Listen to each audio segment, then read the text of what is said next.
Hey, I'm Dan Persons, and how do you like my watermark? I made it just for you. No, actually, I'm testing out the trial version of some new recording software, and so I'm stuck with this for now. But it'll be gone by the next show, I promise. But you don't want to hear about international politics. You want to know what's going on. So here's what's going on.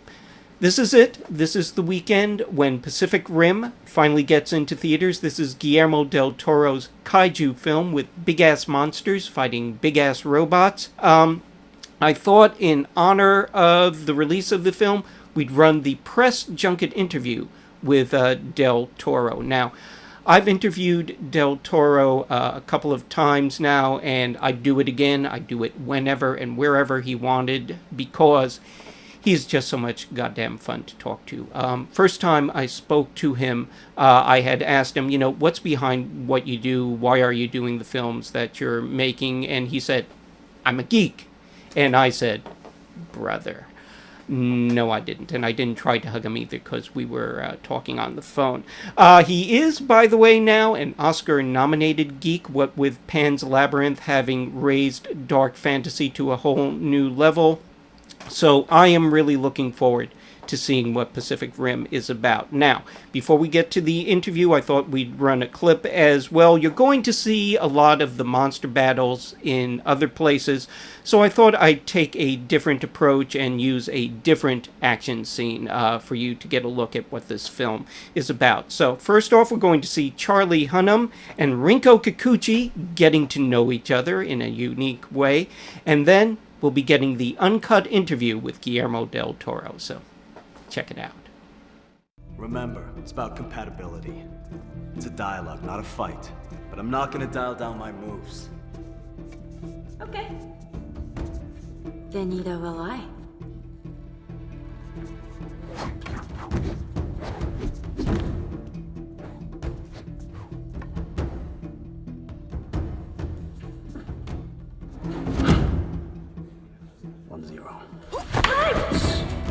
One. Better watch it.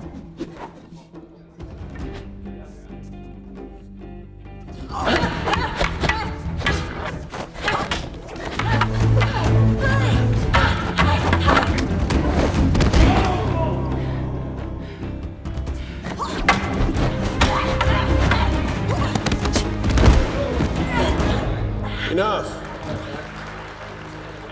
I've seen what I need to see. Me too. She's my co-pilot. Wow, is all I have to say. This is fantastic. And I just want to know, are you the kind of guy who wakes up in the middle of the night after either a dream or a nightmare and writes it down? No. Where does this come from then? I have the most boring nightmares and dreams. And I mean, I've had like 4 good dreams in my life. And the rest are boring, pedestrian, I'm going to the store, coming from the store, nothing important.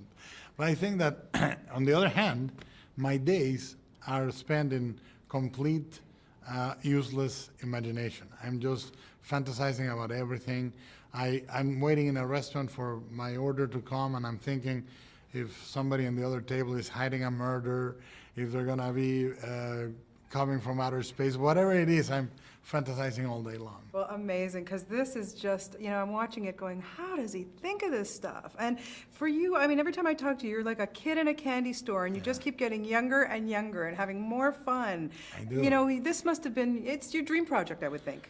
It is. It's sort of all of my bucket list in one movie. I really love this movie so much. It comes straight from the most genuine place of my heart.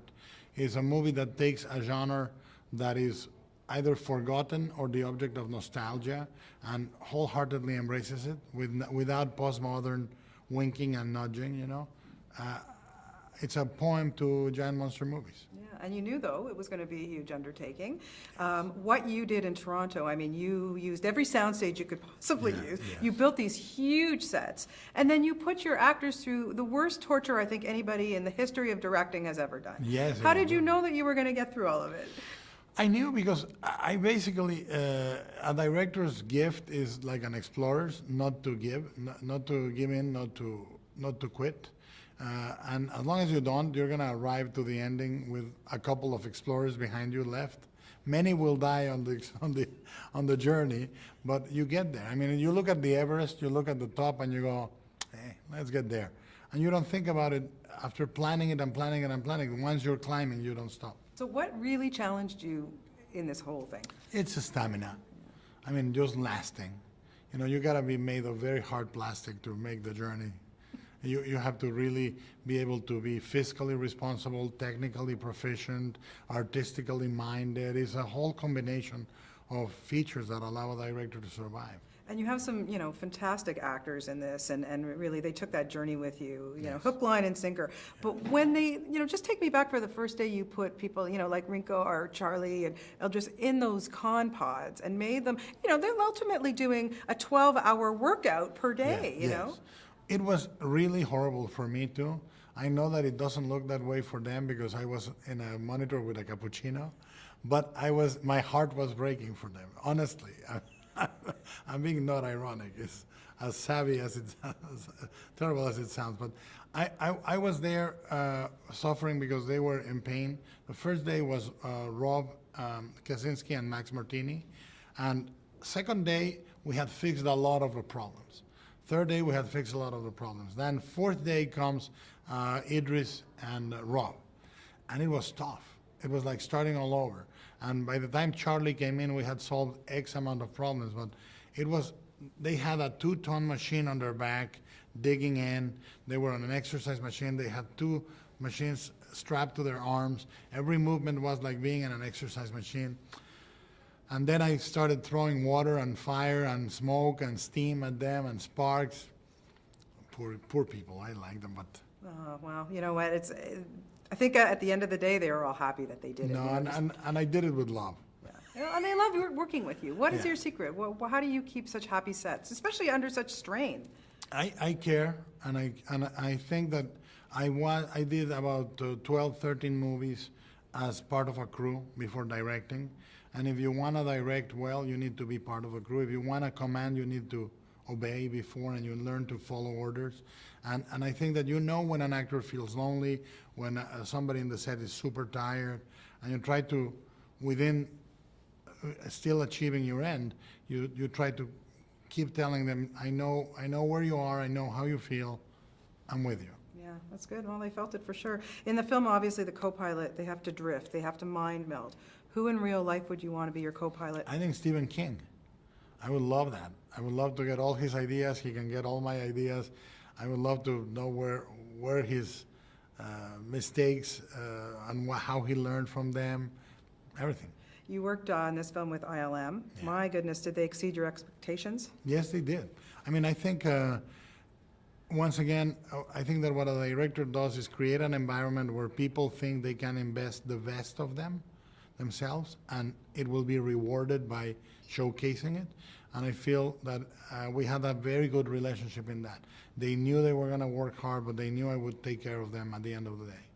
Yeah, you've given us so many great things, and then obviously I know it's been 5 years since you actually directed a film. You've producing up the wazoo. But why finally? Why was it so long that you decided to wait? Well, I didn't decide. I spent 2 years on The Hobbit and 1 year on Mountains of Madness, and then Pacific Rim. I mean, the 2 movies that didn't happen were unfortunately very elaborate movies. What was the role, the movie that changed your life just completely, that you worked on and just set you on your course? Yeah, that set you on your course. I think the first movie, Kronos, and then probably Pan's Labyrinth. Pan's reached a much wider audience than the other movies, and it sort of it gave coherence to all the other movies before, and it demonstrated that all those things that I was doing had a reason and had a structure to it. Yeah, I want to go back a little bit about the casting because, you picked some, like I said earlier, some amazing actors, but why ultimately Charlie Hunnam for this? I like Charlie because he has a very sort of uncomplicated, good heart, and it comes across. I mean, he's a guy that is ultimately a good guy, one of the few genuine good guys I know on earth, and that comes across in the movie.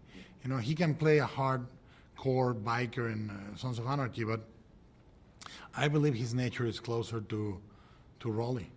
yeah. You're going to be back in Toronto, and we always love having you. You're going to be working your next film as Crimson Peak, and I'm really excited because you've cast Benedict Cumberbatch in that. Can you just tell us a little bit about what to expect from that film? Yeah. Crimson Peak is a really, at the same time, a very traditional Gothic romance with ghosts and all that, and a creaky house and all that. But at the same time, has very extreme violence and kinky erotic elements. So, Another one of your dreams. No, that one I'm sure is a dream. No, I am pretty meat and potatoes. And Jessica Chastain is going. Yeah, Oh, yeah. she is brilliant. That woman. Mia Wasikowska, Jessica, Benedict, and Charlie Hunnam. Extreme violence and kinky erotic elements. Could I see it now, please? One of the things that I think is great about Del Toro is that he can do the big-ticket, fantastic action films like Pacific Rim, or he can go into dark, innovative fantasy like Pan's Labyrinth, or he can go really, really balls-out horror. And it's all him. It's all part of what he does. And you don't always get that in a filmmaker. So I think that's fantastic. Pacific Rim is out now in theaters. I've got my ticket. I'm going to be going to see it at the big IMAX theater here in New York City. Hoping it's good. I am counting on it to be good. But we'll find out on Monday when we talk about it on the Spotlight. But for now, that's it. Check out more stuff over at cfqonline.com.